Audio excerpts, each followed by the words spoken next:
Now, on a personal and individual level, we don't always have clarity on what the 42 stops in our lives exactly are.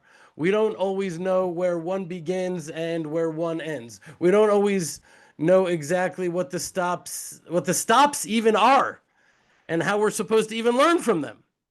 Now, if you're like me and you've reflected on your life journey and you've prayed on it, you may have an idea, some sort of intuition about some of the stops and the lessons you learned on them. But even if that is the case, I'm not sure we're even supposed to really know all of them with clarity, at least not in this world. I think the journeys in our lives are supposed to happen to us. And while they're happening to us, Hashem is shaping us and molding us as he sees fit.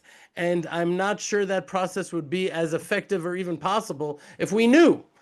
If we knew what the stops were and what was happening to us. It's only that we don't know that allows it to happen. You know what I mean? We can gain inspiration and insight, I believe, by looking back at the stops that the Israelites took on their journey, the spiritual growth they experienced on their stops, and then we could reflect on our journey and see how ours parallels theirs. There's something to that, and I think it's really worth it. I'll give a few examples that our sages share, and I hope I'm not taking too deep a dive here and stealing your fellowship, Jeremy. It's just so good. The first stop on the Israelites' journey was Ramses, as we see inside.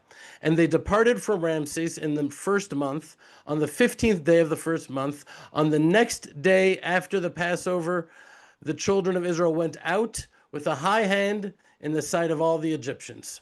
Now, Ramses literally means Ra, right? Evil, and Mas, which means melts. Evil melts. This stop represents breaking free of Egypt, right, of Mitzrayim, which symbolizes spiritual constriction and inner slavery. And it's the very first step in redemption, because in order to truly be redeemed, we need to let the old self dissolve. We need to experience the melting of those deeply ingrained fears and those false identities that we may have even really started believing truly define us. All of that needs to melt away, and it can be scary, and it can be painful, and it can be even a very disorienting process.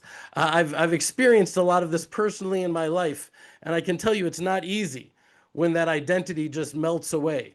But the Ramban says that leaving Ramses was done biyad ramah, with an uplifted hand. Boldness born of faith. It's only through cleaving to our faith in Hashem that we can really let all that stuff go and melt away.